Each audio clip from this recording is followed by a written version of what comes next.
Well, thank you everybody for attending today. Today is the series of Space to Grow webinars run by the University of Essex in conjunction with our partners who provide business support around the region. And I'm very pleased to say that we've got quite a prestigious panel here for you today. I have myself, John Stenhouse, Business Support Manager at the University of Essex, and I'll explain more about that later, followed by Ashley Seymour-Rutherford, who is the CEO of COLBEA, the enterprise agency covering Colchester and North Essex, who will tell you about the exciting programs that they have available for businesses in the local community. Followed by Dave Watson from Let's Do Business, who provide, again, support to businesses across the whole of Essex.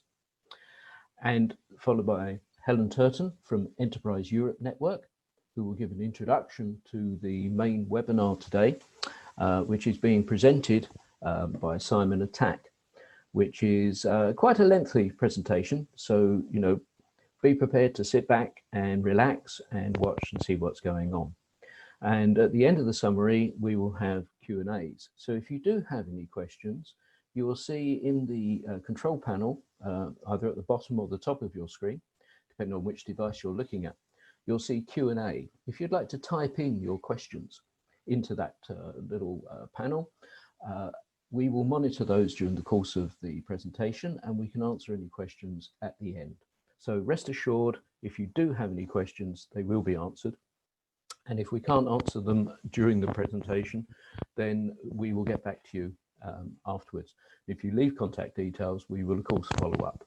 So without further ado, I will now start the main presentation.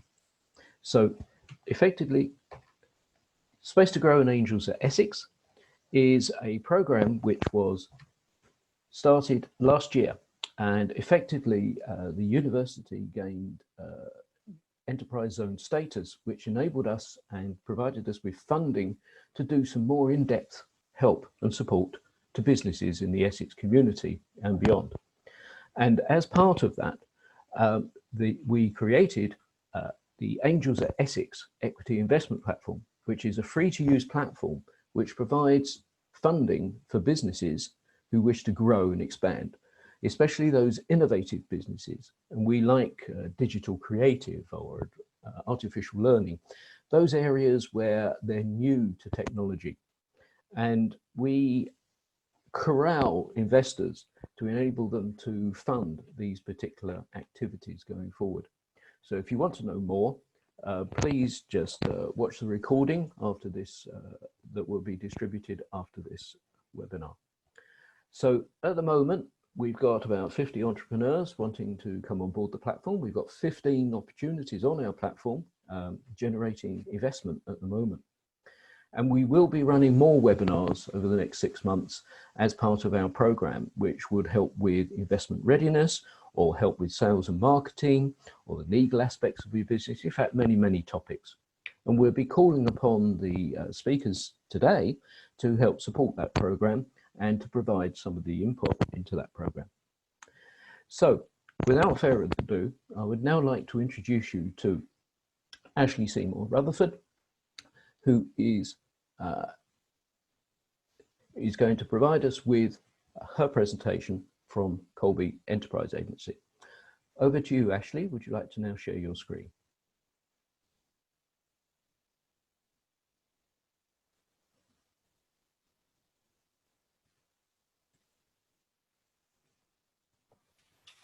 Ashley, I believe you are muted.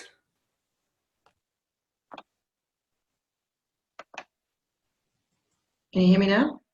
Yes, we can hear you loud and clear. Thank you. Great, thank you very much, John. Just trying to toggle the two screens to make sure I get the presentation up properly.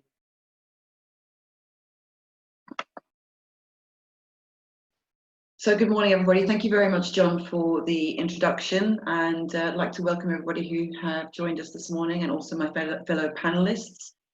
I appreciate you giving me an opportunity to talk to you a little bit about who COLBEA is and what we're able to do to support business in the region. So, as John has said, my name is Ashley Seymour-Rutherford and I'm the Chief Executive of COLBEA. COLBEA is a not-for-profit business support and enterprise organisation who has been servicing Colchester and wider Essex for the last 35 years. Our mission is to inspire and nurture business for success, ultimately positively impacting people and the communities around us. And this is very, very much at the heart and the ethos of what we do and who we are. We believe it's really hugely important to build positive relationships with business to help them to successfully succeed, and also help create those supportive communities around them. As we all know, business owners can be in a very lonely place at times, and being able to learn from other organisations who are going through similar experiences to them creates a sustainable network of support around people. So ultimately, what we can offer business today is advice, training. We run 2 incubation centres in Colchester. We have easy in and out meeting and training room hire, which is all COVID safe at the moment and following government guidelines.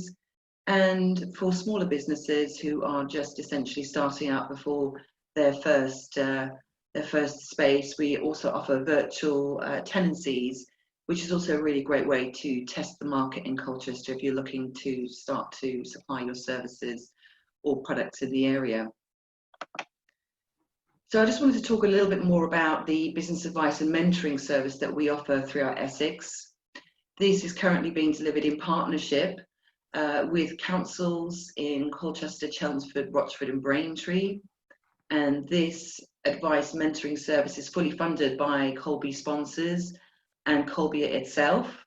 So essentially we're able to offer 3 1-hour sessions which are complimentary for pre-start, start and developing businesses. And we deliver this advice right across all sectors, as we have a group of advisors who are very experienced, individuals who have worked commercially or had commercial careers and have also had experience in running their own businesses right across the sector. As you can imagine, we are getting or providing a lot of support at the moment to the hospitality and the retail sector.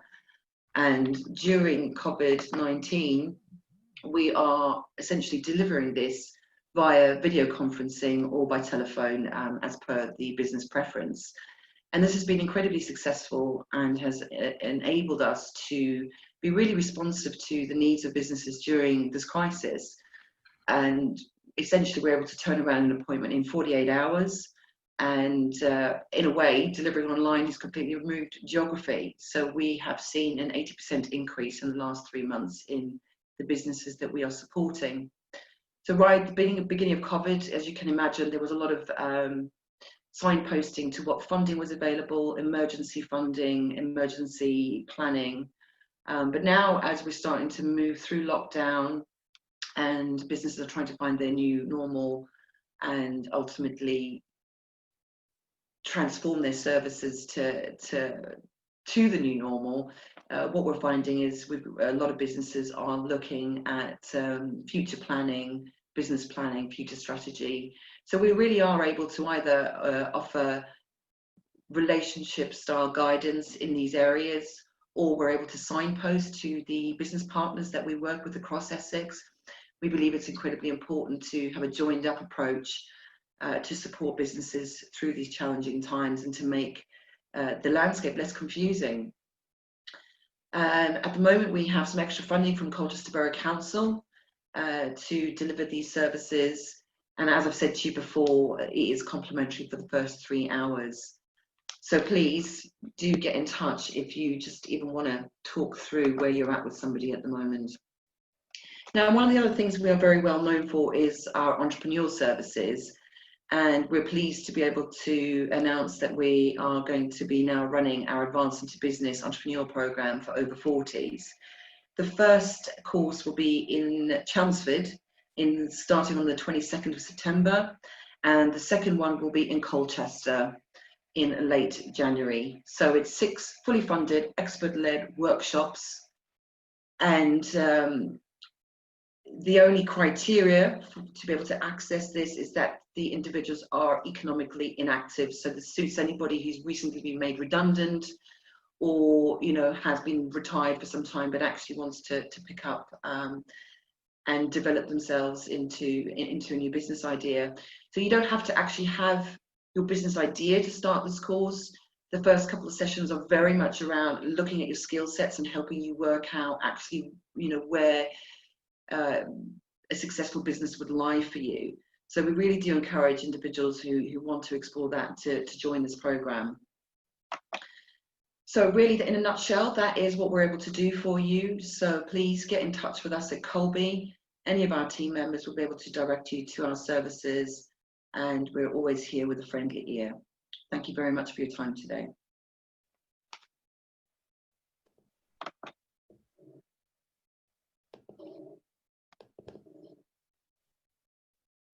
Thank you very much indeed, Ashley.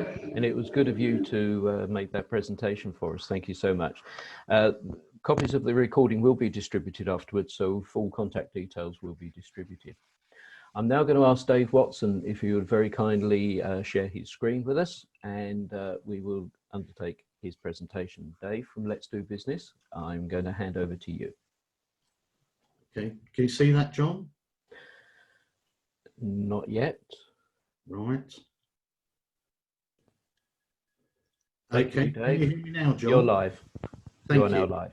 Good morning, everyone. Let's Do Business Group are a not-for-profit social enterprise, and we provide business support and finance across the South East and East Anglia. We are an FCA regulated lender and finance broker, and over the last 12 months, we've supported over 470 businesses with over £5 million worth of lending, which they could not obtain through normal high street lenders. Today, I'd like to cover our free Back to Business support service, which is available across Essex, and briefly outline some of the government supported lending schemes, adding in how we can support you find the right financial support for your business. So firstly, I'd like to just briefly touch on Back to Business Essex, which is fully funded by Essex County Council to support businesses out of the other side of COVID-19. It covers 5 main pillars of support. Firstly, finance and risk, where we can help you identify options and the best solutions to support your cash flow and your growth plans. Importantly, looking with you at your business risk and how you may be able to mitigate those risks. Customers and your market. It's clear that post-COVID sales strategies need to be different. You'll need to review and evolve your business model. And interestingly, a survey that across Essex businesses, 40% of Essex businesses have said that they're unsure how to operate or capitalise on the different economic climate that we're all now facing. So we can help you look at your marketing strategies, raise your profile, and hopefully generate some new leads for your business. Supply chain. COVID-19 has shown us all the vulnerabilities of supply chains. We can help you explore cost-effective solutions and technologies that may be able to benefit your supply chain. We can also try and source partners for your business. That can either be on the supply side or a new client side through our extensive business networks. Staff, such a key resource for all of us. We can work with you to review your productivity levels and navigate you to the right resources to upskill your team and guide you, if necessary, towards any specialist skill needs through our network of connections. And lastly, on operating model, many of us have had to repurpose and our operations and how we do things. And I personally don't see things being the same around many aspects of how we trade post-COVID. We can help you look at digital and technologies to support and enhance your working practices. I just want to cover three main government supported borrowing schemes, startup loans, bounce back loans and CBILS. So startup loans are been around for some time now through British Business Bank. We're accredited providers of startup loans. So it's for, as it says, a startup, but also any business that's been trading for less than 24 months. The assessment is key on startup loans. You must be able to demonstrate you've got a sound business and that you can afford to repay any money that you've borrowed. Bounce back loans are available still through to the 4th of November through your main bank. And unlike startup loans and CBILS, there is no assessment. Basically, you self-certify that you've been impacted by COVID-19, and then the amount of money up to £50,000 that you can borrow is calculated by the revenue pre-COVID, and it's 25% of your revenue. So if your revenue was 200,000, you would be able to qualify for a loan of up to 50,000. The interest for the first 12 months, the same as CBILS, is covered by the government. Then after that 12-month period, interest is calculated at 2.5% and there are no fees. On CBILS, which we are accredited providers of, you do have to demonstrate that pre-COVID you could afford to borrow the money that you're seeking to borrow. The security is at the discretion of the lender, and certainly the CBILS that we've managed to put out over the last few months, we haven't taken any additional security off any clients. So you can go on our website. I'll share the website details at the end, and there's more details about the scheme on there. So in terms of finance, I've said that we're registered credit brokers, and we can help you understand your finance needs and deliver the right solutions for your business. And I think there are 5 key areas that we would work with you and are very important when you're looking at finance. Firstly, why? Why do you need to borrow? Look at other options such as free grants and changes to your operating model that may negate the need for you to borrow. If you still need to borrow, then choose the right finance to match what your business actually needs. The amount. Have a realistic view of your cash flow, sensitize the assumptions that you've made, and look at all the what ifs, and we can go through that process with you. Plan. Have a sensible deliverable plan, and more importantly, have a plan B, or in the current climate, a plan C as well. Look at the risks to your plan and how these can be mitigated. Cash is king, always has been and always will be. So maintain and use up-to-date management information to make sure that any borrowings that you have are structured to match your cash flow and the investment that you're making. And finally, understand all the options, research what's available, and always speak to a professional advisor. Understand the range of funding solutions that are available and choose the best structure for your business, not just the easiest one and not the one that may appear to be the cheapest. So thank you for listening, and please do get in touch on the following websites, and my mobile and email address is there. Thank you, John. Thank you very much indeed, Dave. As I say, the video will be available after the meeting so that you will be able to catch all these details. So I'm now going to hand over to Helen Turton from Enterprise Europe East. And Helen, please share your screen. Thank you. Okay, thank you very much, John, and hello everybody. Yes, I'm Helen Turton, Enterprise Europe Network Client Engagement Manager. Enterprise Europe Network is funded by Innovate UK, the UK government arm that funds research, development and innovation. We're currently 80% funded by Innovate UK and 20% funded by the EC. That will change to 100% funded by Innovate UK over the course of time as we transition away from the EU. So we are part of a very big ecosystem of support as part of the Innovate UK family. You can see Enterprise Europe Network there at second cog down at 2 o'clock. And part of our remit, so our funding comes down from BEIS, the Department for Business, Energy and Industrial Strategy.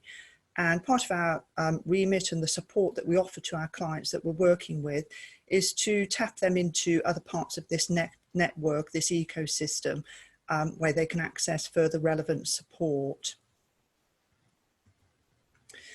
Enterprise Europe Network is a global network. It covers the areas that you can see on the map there that are marked in dark blue. It's actually now over 65 countries where we have a presence. And so that includes 600 partners with 3,000 experts. The Enterprise Europe Network delivery partner that Simon and I, who you'll meet very soon, work for, covers the East of England region. Across the UK, it operates UK-wide. Scotland has its own version of Enterprise Europe Network. So when the COVID-19 situation first struck, Innovate UK was very responsive, realised that it was very much a changed situation for UK SMEs. And so they have brought out a package of support, which is tailored innovation and growth support. And so the opportunity that we offer innovative growth companies is to help them assess where they are at the moment in terms of, are they in at a stage where they need to survive this crisis, focus on keeping the business actually going? Are they in a position where they can survive the crisis, they're stable, but they need to be exploring opportunities, new options to take things forward? And for some businesses that we are working with, it is a rapid growth opportunity. So for example, we have had clients that have been approached by Public Health England to work on vaccines, etc. And that brings its own issues for businesses that have to then repurpose equipment, source new manufacturing, supply chains, etc., and take on new resource. And so some of the key support areas for this fast responsive support, which takes the form of coaching, mentoring and advisory support. We have a team of innovation advisors, one of whom is Simon Atack, who you'll meet in a minute. And so we assign an advisor to work with a specific company to support them in the key areas where they need that support. So for some businesses, it is a case of really getting into the finance situation within the company, looking at their cash flow, helping them strip costs out of the business, things like that. Operations, another area that's been hard hit for a lot of companies with staff on furlough, having to undergo restructuring.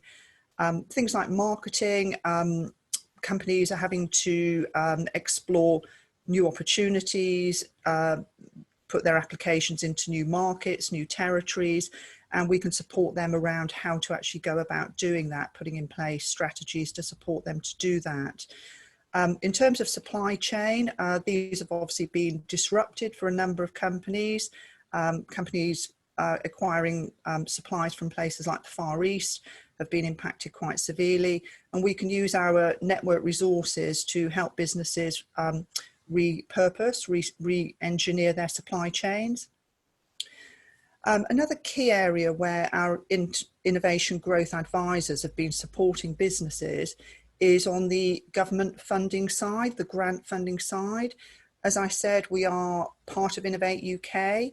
Innovate UK has brought out various grant opportunities for companies to that have some way of helping the UK recover from the COVID-19 crisis. And so our advisors have been working with companies to help them in terms of applying for putting in meaningful propositions and proposals for grants. And I'll touch on that sort of later on once Simon's finished his run through of the innovation project canvas. And on the investor finance side, again, this has been impacted. Things have really slowed down. It's harder for companies to try and access finance. And so our advisors have been working with clients to support them around that. Business model, another key area. Companies, in order to survive this situation and to take things forward, are having to pivot their business model, and we can support them around that. And so our wider offer under Enterprise Europe Network includes a range of other support. Innovate to Succeed, for example, is an opportunity for businesses to work with one of our innovation growth advisors to support them around the commercialisation of an innovation proposition. Global business innovation programmes are opportunities fully funded by Innovate UK for businesses to travel to key geographies where there is a sectoral presence, a strong sectoral presence in their in the area that they're operating in. We can talk to you about those. Partnering, we have an extensive partnering database that companies can tap into. So I mentioned earlier about supply chains. If companies are looking for distributors, agents to work with in the geographies that Enterprise Europe Network has a presence, we can work with the company to help them connect with those companies in those geographies that might be able to support them in what they're looking for. Pitch Fest is an opportunity for companies to get pitch training and potentially get in front of investors. We can talk to companies about that. Innovate UK also has a scale-up program for companies on a fast growth trajectory, and we can talk you through opportunities regarding that. And we also run various events. Obviously, at the moment, these are in the form of webinars, such as this, kindly hosted by University of Essex. And so I'll now hand you over to my colleague Simon Atack, who can talk to you regarding the Innovation Project Canvas. Hi, good morning, everybody. Let me just share my screen here and see if we can get logged into this. Okay. Right. Hopefully we can all see that now.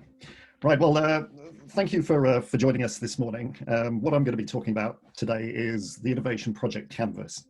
Now, the Innovation Project Canvas is a really useful framework in terms of looking at your innovation ideas that you've got and how you're going to structure the plan around them in terms of both the development of the innovation and also the commercialization of the innovation when you're taking it to market. So as you can see from the board that you've got in front of you, on the left-hand side, we've got some slightly more grayed out squares that are sitting there that are covering unique features, technical feasibility, production process, risks, project plan, and IPR. And that's all very much centered around the innovation, the internal things that are going on within the organization. And then the white sort of blocks that we've got more on the right-hand side, they're all covering the commercialization aspects of what you're looking to do with your innovation.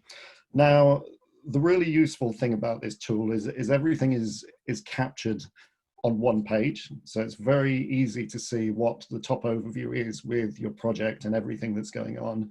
And it makes a fantastic resource if you're looking to go for funding such as Innovate UK funding bids or funding that's available from the local LEPs or even sort of more traditional sort of lending, because it allows you to really put the detail of your plan down.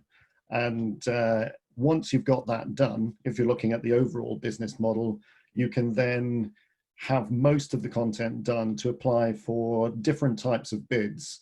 And then it's really about gearing the individual bid to the individual requirements of the funding and the funding provider that you're looking at there. So it's an incredibly useful tool, and it's very easy to work with. So what we'll do is have a look through each of the areas within that, and then at the end, John has arranged for questions to be submitted. So if you have any questions about anything that we're going through, please do put that forward to John, and we're happy to answer. Okay, so let's start off. So with the Innovation Project Canvas, you can approach it from any of the boxes that you like in any order that you like. Generally, I tend to prefer starting with looking at what's going on within the business first and looking at what the idea is, so we can scope that out and how it works, and then looking at the plans in relation to the commercialization. As you're working on it, it all adjusts when you feed in new data anyway, so it's a living document, so anything you do, you're evolving it as is. So let's start with unique features then. So what we're looking at here is what's the unique element of your innovation, your idea that you're coming up with, whether it's a change within the business, whether it's a new product or service. What are you going to produce? So is it a new product? Is it a new service? Is it new materials, new methods that you've got? So what is it, and how are you defining that? Are you defining that in a clear way that's easily understandable to you as the innovator, and also easily understandable to other people who are trying to look at it, whether it's from a funding perspective or any other sort of support to your business? And also, with your innovation, what sort of innovation is it? Is it something that's very much an incremental innovation, or is it something that's highly disruptive that you're looking at? And in terms of whatever you're doing within your innovation, it's really thinking within yourself as to whether there's ways that you can make it more unique and more disruptive in what you're developing. So it gives you a good chance to focus on that. And here you'd be putting down why you believe the project is going to produce something highly innovative. Okay, so looking at the next side of things, you've got a scope of what your innovation is, what I'd like to do, my idea, and then it's breaking down the technical feasibility. I've got this idea, but is it possible, and how's it possible? You know, why is it technically feasible to produce the idea as a product or service? Are there any functional requirements or design features the market will look at? And do you have any technical capability required to complete the development into a commercially viable product, service, or process? Have you got industry standards or technical parameters that you have to adhere to as you're putting it together and taking it to market? Have you researched multiple solutions and different ways of looking at the problem and dealing with the feasibility of the innovation in order to make sure you're using the most effective way and most effective methods? And is the idea compliant with requirements of laws and regulations as well? So it's important to consider all of these different areas.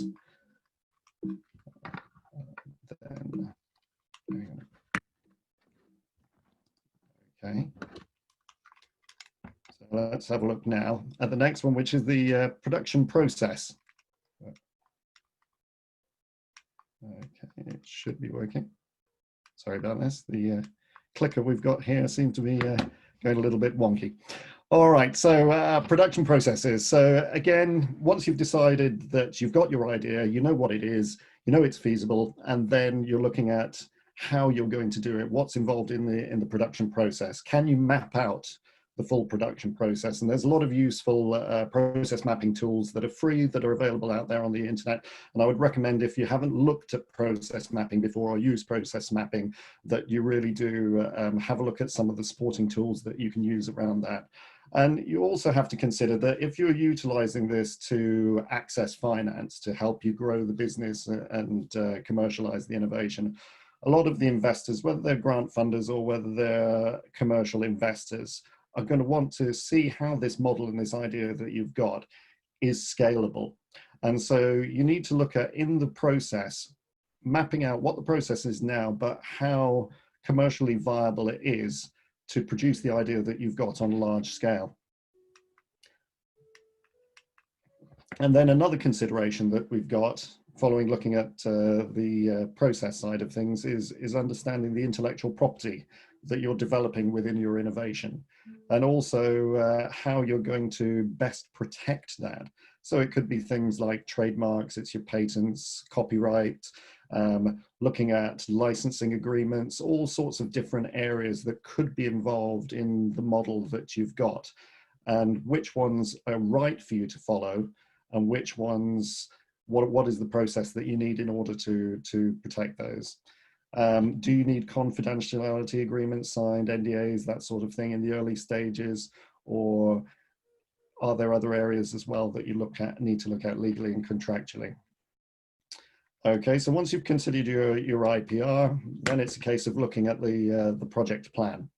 So this is where you'd look at developing the R&D strategy that you've got, looking at key major milestones and activities that you need to complete the project on time. And this is important when you're going for grant funding, particularly larger scale grant funding, such as Innovate UK, where what you're doing may well be work split up into work packages where you're claiming drawdown on funding as part of the project. You need to make sure that the milestones and activities are very clear, so that you can evidence the point at which you need to make the drawdown, and that all of the work packages are really well defined. You also need to consider within this what your time frame for getting the innovation to market is, and whether that is realistic for what you're trying to do, and also enables you to reach the market within the time funding, to the time period of that will be allowed by the funding that you're looking for, so you don't run out of the cash runway before you get there. Also, you may have other things to consider in terms of, you may be looking at a first to market advantage in terms of approaching the markets and carrying out your commercialization. You need to make sure that you know, if you are looking at that you are able to scope the project to deliver in the timescale that you're considering.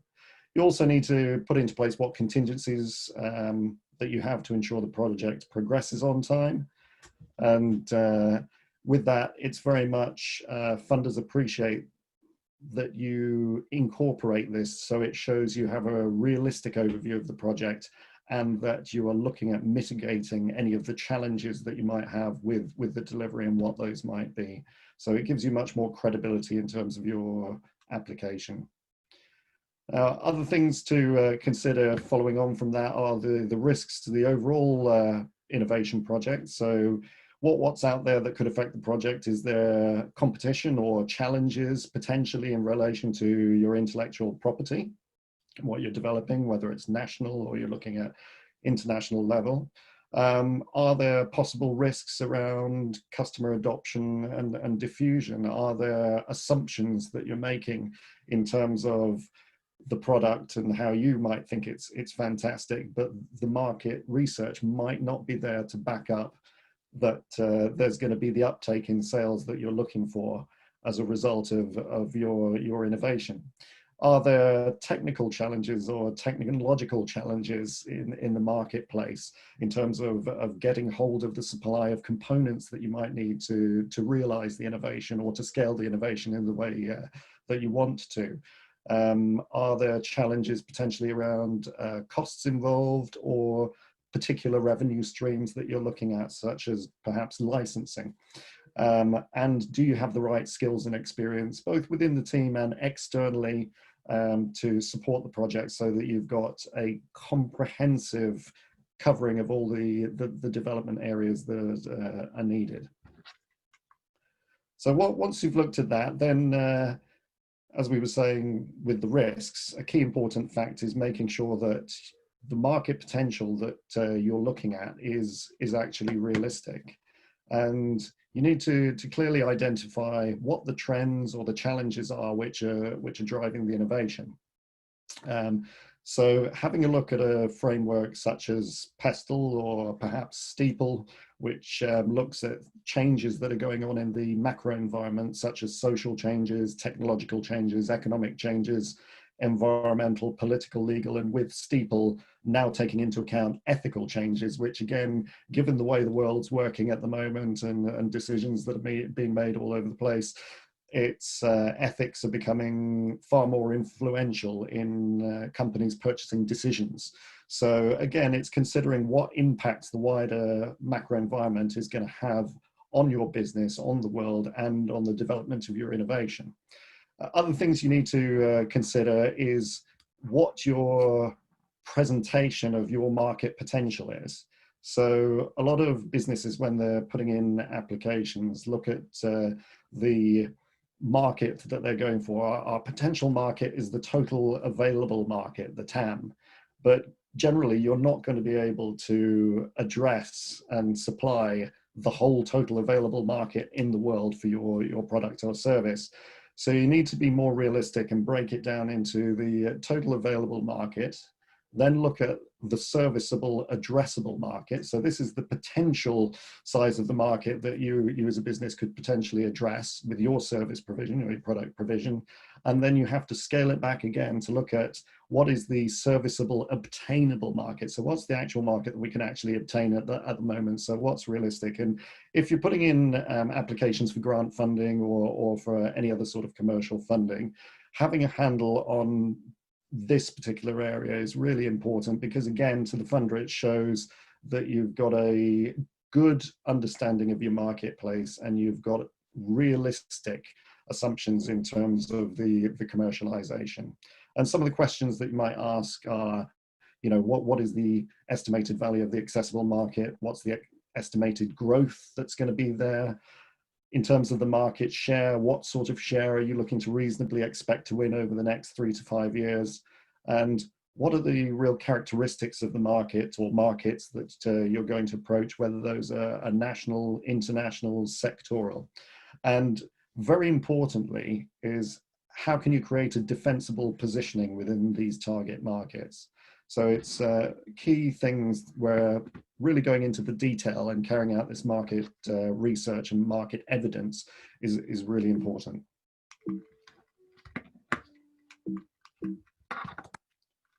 Okay, so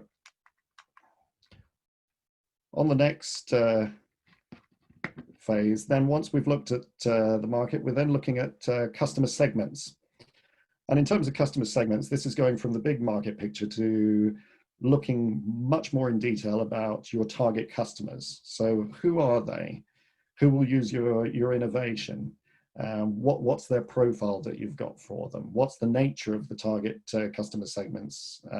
Have you defined their characteristics? Have you defined their buying behaviors? Have you visited potential customers or users to align your innovation to their business problems or challenges? So this is very much about defining the customer segment that then you're going to delve into and look at what are the particular jobs that they're trying to get done and how are you best addressing them with the product or service that you provide. So this then leads into looking at the value proposition that you've got. And the value proposition is probably one of the key most important things that you need to consider, because this is very much around whether your product or service will be successful or not, and to what extent your product or service will be successful. So you need to look at your value proposition and consider why customers would particularly prioritize your product, your service, your process, your materials over your competitors. And you need to think about some key questions such as, which customer or user problem will your innovation help to solve? What will it take for customers or users to experience the benefits of your innovation? So what's their customer journey that they've got to go on to engage with you? How does your business model differ from those used by the competitors? And how does it benefit your customers more? So what's the competitive advantage that you've got, or competitive advantages that you've got within that? And what new characteristics does the innovation offer? So you could be offering better accessibility, you could be offering more convenience, you could be offering cost reductions, it could be low-end disruption, you could be looking at better ease of use, greater efficiency. So there's a whole range of things that could give you that competitive advantage. Now, sitting underneath the innovation project canvas and things like the business model canvas, you have the value proposition canvas. And again, this is an extremely useful framework to start understanding customer segments that you're targeting and the job to be done and how you're best addressing it. And it's a great tool both for looking at the innovation itself and how do you improve your new product development, but also looking at the marketing comms side of things once you've got your new product developed. So for example, if you understand here what jobs the customer is trying to do, and you can understand the challenges that they have, the pains and the advantages and things that they're looking for above and beyond dealing with their pains, such as the gains, you can then innovate better in terms of your product and service development. And within that, have features in your product or service that are either gain creators or pain relievers that provide true benefit to the customer. and a very close match to what they're looking. So you've got the perfect solution to their challenges that they're facing. And in terms of this then structures with the comms side a very important message, in that you've got on this side, here's the product or service that we have. These are the features that we've got, which create the benefits for you as the customer in terms of carrying out the job that you're trying to get done. So it really nails down the marketing message that you're trying to get out to your customers, and a marketing message that is directly relevant to that customer segment and what they're looking for. Okay. So in terms of following on from that, we've then looked at the market potential. We've then delved down into the customer segments. We've looked at the value proposition, and we feel we've got the right value proposition. So the next stage is how are we taking that to market? So again, looking at the particular challenges in terms of channels and how we're going to get them to market is extremely important. So you have to consider how you're going to distribute the new product and service, and what is the strategy for getting the innovation into the marketplace and exploiting its potential. After that, we can then look at things such as the competitors. So who the competitors are within the marketplace, who's operating there, which of the major players in the market could be considered as direct competition, indirect competition, or replacement competitors. What competing products or solutions are being developed or already in the marketplace, and what is the commercial state of art available today in this sector. So a lot of key considerations that you need to do research on and make sure you've got your horizon scanning and pulling out all the detail to ensure that, again, you've got a credible plan that's really very much about evidence rather than assumptions. Further on, we also have customer relationships, so identifying how you'll help people find out about your innovation. So how are you planning to disseminate the results of your project, your commercialization? How are you going to maximize the impact of getting the message out there using channels such as PR, looking at conferences, events, marketing materials, scientific publications, workshops, newsletters, etc. And how will your activities pave the way for future market entry? So what's the future plans that you have in there? And are there any conditions for dissemination of results by partners who are collaborating with you potentially on the project?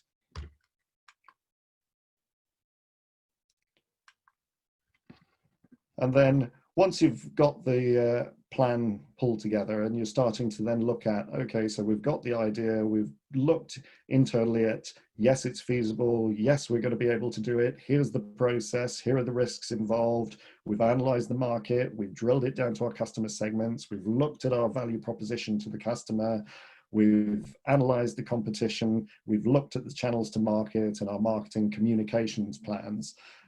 Here we'd consider, what's the cost structure behind it all, and is it viable? So what's the estimated total cost of the project needs to be considered. The breakdown of what sort of mix of funding you need in terms of internal funding and external funding, and what type of funding that external funding is liable to be. What financial investment has been made into the project so far, and do you have a breakdown of costs associated with that? Have you estimated the relationship of the cost by unit price to that of the selling price for the dominant customer segment that you've got?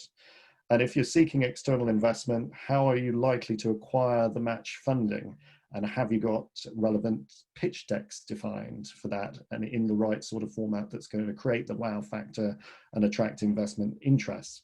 How much following on finance might be needed to bring the innovation to market?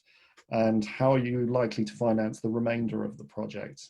And have you also built in mitigations if there are any challenges in relation to the cost controls? And then in terms of the business, it's looking at revenue streams. So what revenue streams have you got? And how long is the viability of those revenue streams to the business? Are there changes in the macro environment that are going on that mean that it's a short-term revenue stream, or are they much longer in terms of the business? How will you make money from the innovation? So what are the revenue streams themselves? Are you looking at licensing? Are you looking at direct sales? Are you looking at online retail? How are you planning to make money? Have you set a selling price for the new product or service? And do you know how this compares with the competition in terms of the competitor analysis that you've done? Have you calculated the return on investment your business expects from the project? And what type of return on investment are you getting? Is it something that you're looking just at the financial return on investment, or as part of the funding application that you're going for, are there other return on investment impacts that you're looking at as well? What form of revenue stream will you be using? So are you looking at digital, asset sale, commission, dynamic pricing, fixed pricing, licensing, etc.? So it's really clearing and making sure that you've got the devil in the detail here in terms of what you're planning. Other things to bear in mind when you're looking at putting in an application for any sort of funding, that the team that you have involved in it are one of the most important elements in the project. And you need to make sure that your skills and knowledge the business has, both internally and the way you can leverage it externally, give you comprehensive coverage and credibility to be able to deliver the plan that you're proposing. So you need to look at what experience is there in the key business areas among the employees, internally within the business in key areas such as finance, marketing, sales, product, service development, and also consideration of your key partners that you may have external to the business that might be going in for a funding bid with you as well, and how these complement what you have in terms of the project. Are there senior people within the business who have experience of bringing major innovation successfully to market? Is there sufficient capacity in the business to keep the project moving to its conclusion within the agreed timescale for the project? Again, really important in terms of risk mitigation and evidencing that you've got a control and handle on that. Which key external partners will you need to work with to successfully execute the project? And what changes will you need to make to your business processes or systems to accommodate the innovation project? And also, is there experience of patenting or copywriting? Is that internal to the business, or are you utilizing an external IP legal firm to help you? So where is the knowledge that you have within the team that you've got there and the skills to be able to really positively show to a funder that you've got all of your bases covered? Now, in terms of other things to consider, obviously we talked about looking at the macro environment and the impact of Steeple on your innovation plans. And some of the key things that you need to consider with that as well are what are the key trend drivers that are going on in those particular areas? What are the market forces that you're seeing present at the moment and that may be coming into force further down the line in the future?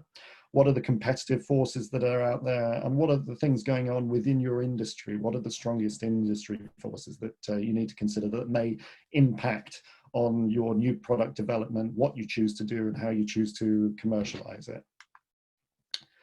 Okay, and then in terms of top tips, looking at the innovation project canvas and looking at utilizing it to apply for funding, I would say if you're looking at an innovation grant, say for example, such as Innovate UK, or you're looking at any other type of funding, and you get the information criteria about the fund that you're applying for, it's really important to read and understand the requirements. Make sure you really understand what they're looking for, what the key timelines are, what the scoring is for the particular sections that you have within that, what values they're placing in different areas of the project application.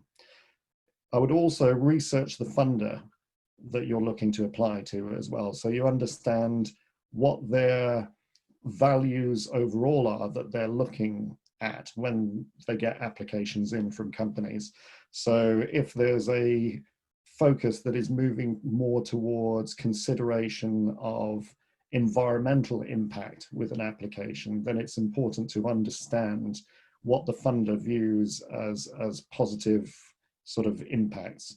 And also within that, it's worthwhile looking at previous awards that have been made what sort of companies that they've been made to, and why those were successful from the case studies where that was achieved. You need to then look at using the canvas to strip back the ideas that you've got completely. So rather than perhaps going in with an idea and you've got an assumption that this is our great product and service, we're nearly there, we just need the commercialization bit, it's really important to take everything back to ground zero and question all of the assumptions that you've got, and then build and refine the project's proposal based on the evidence that you've got from the research you've carried out into the market, the customer segments, the value propositions, your competition, etc. Other thing is, don't assume, as we say, evidence is key and devil is in the detail. And so certainly for an application that's going in, having that level of detail to prove that you can evidence your assumptions really adds to the credibility and the strength of the application, and make sure that the delivery plan is extremely robust. You need to remove the rose-tinted glasses and be realistic in your proposal, both in the amount of funding, perhaps, that you might be looking for, and also the risks and the opportunities that are related with your innovation.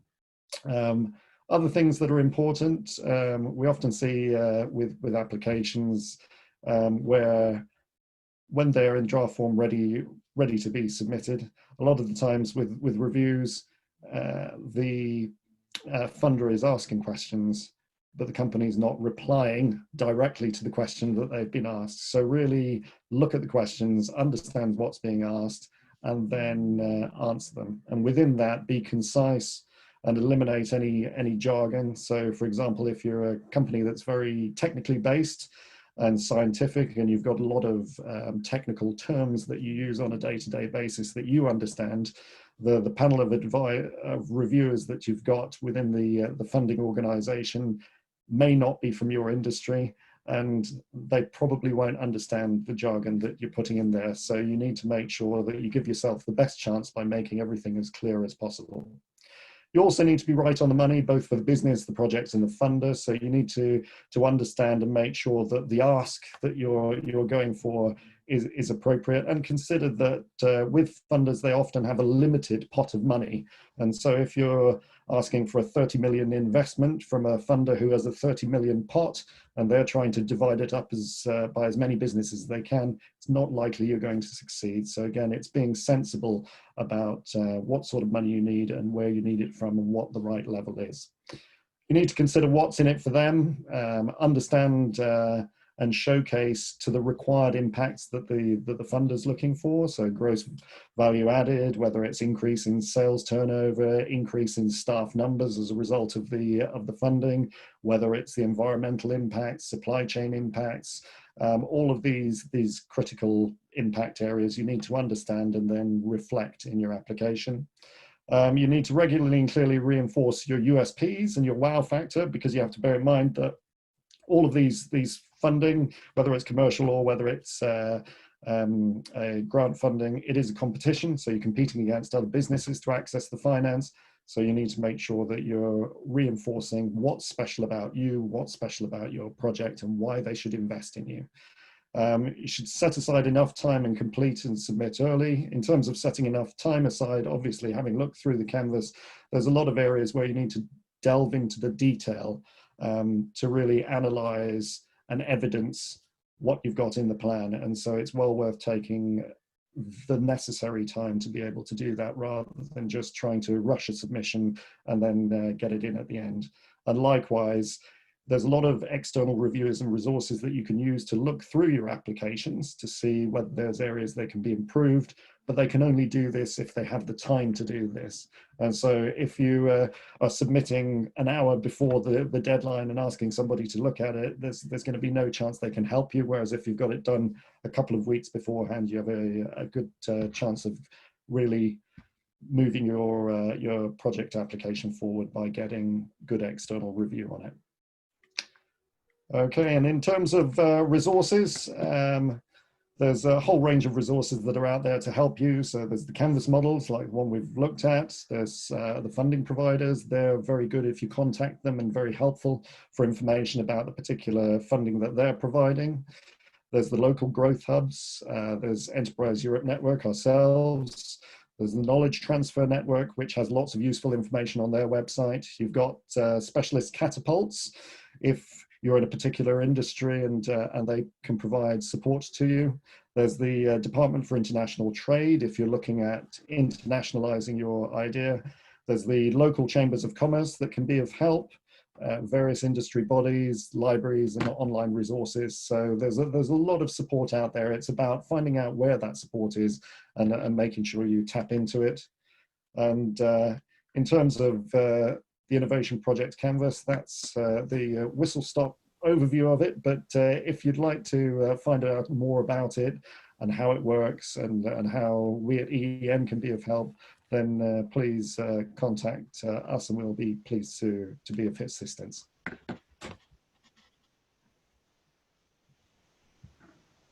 Thank you very much indeed, Simon. That's absolutely brilliant. And I think it's a very, very useful tool if you're looking for any form of finance whatsoever, whether that's equity, grants, loans, and more importantly, the support that you need to actually make those applications. I'm now going to hand you over to Helen Turton again. Thank you, Helen. Thank you, everyone. Yep, thank you, Simon. That was great. I'm sure everyone will appreciate that there is a lot of content involved in the Innovation Project Canvas. And as Simon said, that really was a whistle-stop tour.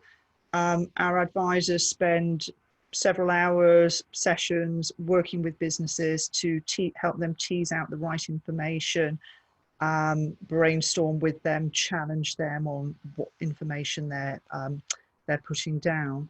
And a primary reason that startup businesses fail and innovations fail to take off is there's actually no market need for the product or service that they're looking to bring out.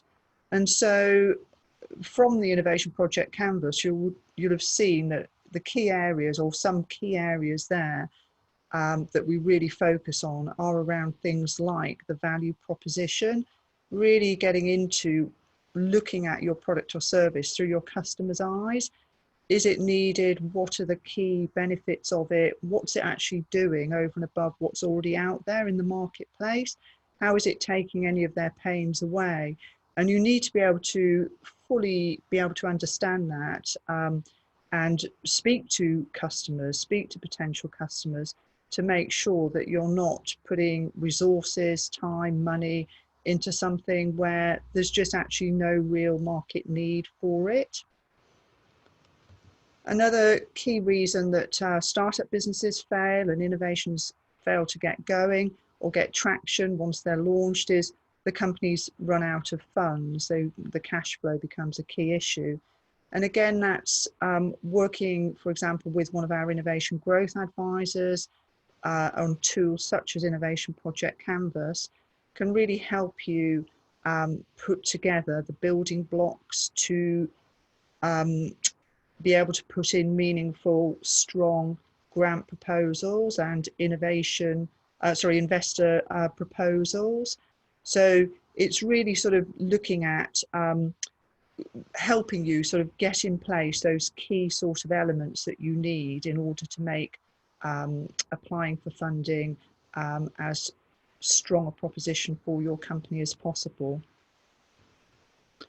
And so on the grant funding side, the investor funding side, these are some of the areas where our advisors work with companies. So helping the business to understand what sort of funding they need. I mean, that's dependent on, for example, where they are currently on the so-called technology readiness level, the TRL scale. Obviously, not everybody is au fait with what this is, and our advisors can talk you through it.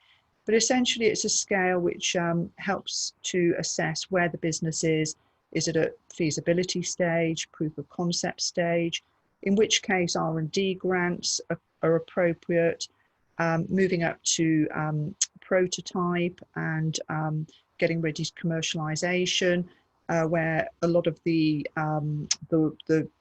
work has been de-risked, and at that point then we can start looking potentially at investor finance. So it's helping you really understand what's the most appropriate funding for your company to be targeting at any one stage. As Simon sort of went through there, Innovation Project Canvas, for example, is very much helping you to identify what risks exist both in the innovation itself and in the business case for what you're doing.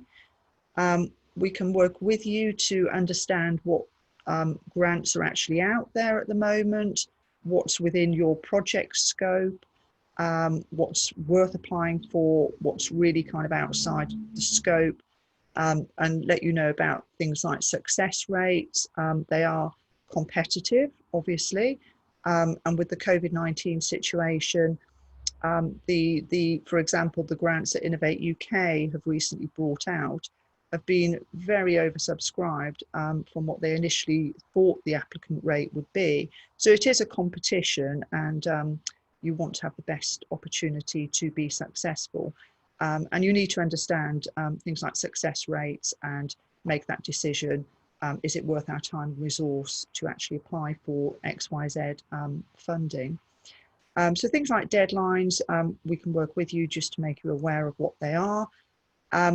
And I've touched on there the value proposition innovation project canvas. That's really helping you, as I said, put the building blocks in place, because a lot of what you capture on there will map onto your grant proposal, your investor proposition. So it's helping you really sort of tease out that key information and challenge assumptions that you have. And so in terms of our support, we have a very simple sign-up process. This support, our innovation and growth support, is designed to be, as I said earlier, responsive, flexible. So we have some simple paperwork, which we do with you online. We assign an innovation growth advisor from our team to work with you, and they work with you around up to about 5 days, and that can be spread out over around 12 months. Again, it's all very flexible. It's designed to fit around the company and what it needs. At the end of our support, we do assess the impact that our support's had on the company, and we look to identify any other support that we can offer within the Enterprise Europe Network suite of support.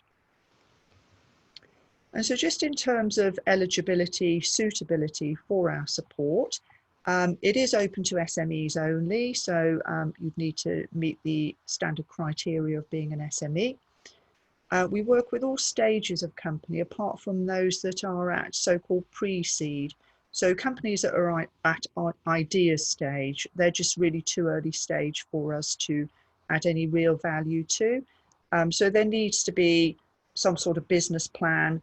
There needs to be a minimum viable product or prototype, or it needs to be very close to that. The company needs to have a plan, or is moving towards a plan for a sustainable business model that can support growth. And because we are funded by Innovate UK, the clue's in the name, we do work with innovative businesses that are bringing out products and services that are going to have some sort of disruption, impact in the marketplace. So they're going to do something faster, cheaper, smarter than what's already out there. So we don't work with businesses, for example, that are bringing out, say, new flavorings of food. That wouldn't class as innovation under our criteria. We need to be working with businesses that have got a growth potential or of 20% per annum, or a pre-COVID growth potential of 20% per annum, because obviously projections and turnovers have been impacted. And the company needs to have a potential to internationalise. It doesn't necessarily have to be operating internationally right now, but it needs to have a potential to do so. So it needs to have a focus beyond just the UK. And as with any external coaching, mentoring, advisory support, the senior team needs to be open to receiving that support. So they need to make the time for it and be open to it. So that's my details. As John said, he'll be circulating this information. So if this does sound of interest, then please do get in touch. And if we're not the right people to support you for any particular reason, then we can help direct you to the most appropriate source of support. Thank you very much indeed, Helen. That's really, really good. And so I think where we go from here is we're going to go through the questions and answers which have been submitted through the course of this webinar. So sit back and listen to the questions and see if you can spot yours. Please, Christian, would you like to unmute yourself and ask the questions on behalf of the attendees? So before we actually break into the actual questions, because there's quite a few, which is always a good sign. For me, for example, so where do I go for help if I am a pre-seed? And just an idea that I have, where do I go for help? Who can I approach? And that's to all of the panelists that we have here. So I'll jump in first just with that one. So a good initial area for those types of businesses to be contacting is startup agencies in the region where they are based. Mm-hmm. Okay. I'd also, if you visit the British Business Bank website, it's got a really good and useful catalogue of all sorts of finance and advisory services. If there's any business in Essex at all who would like some startup advice, please do contact COLBEA, and we can certainly help you through that initial process. Again, if we feel that you'd be better suited to be speaking to one of our business support partners, then we would, of course, pass you on to their specialism. Okay, awesome. So we've got another question. So that one is from one of our audience, from Michael VC. He's saying, is Innovate to Succeed available to Essex businesses, as he believes it didn't used to be? Yes, it is now. Prior to April 2019, it wasn't available in the Essex area, but it is available to businesses across Essex now. All of our Enterprise Europe Network support is available across Essex. Okay. Would you like to just mention what Innovate to Succeed actually is? Yes, so Innovate to Succeed is an opportunity to support businesses when they are ready to commercialise their innovation. So it's really supporting them to look at what they need to get that into the marketplace successfully.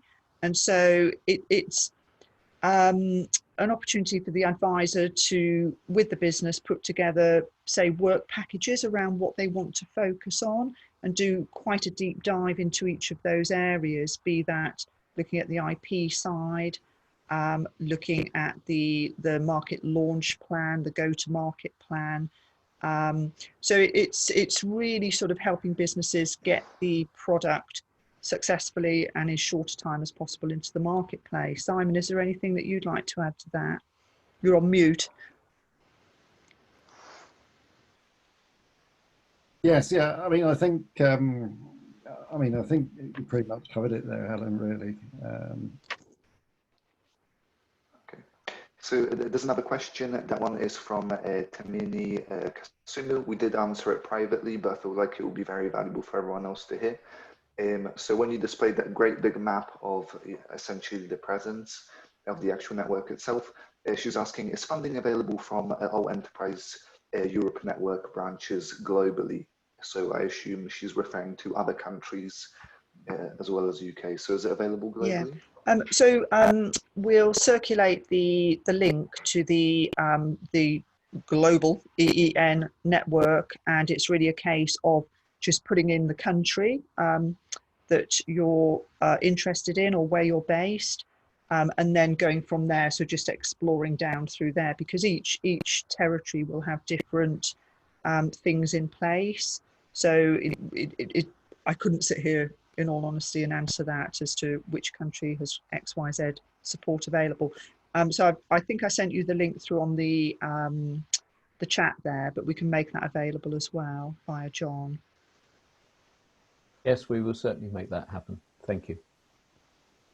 Another question, that one comes from Geraldine. In regards to funding, I assume it's when you were speaking about the different types, can you apply for one, so can you only apply for one grant or a loan at a time, or can you do multiple applications? In terms of grants, generally,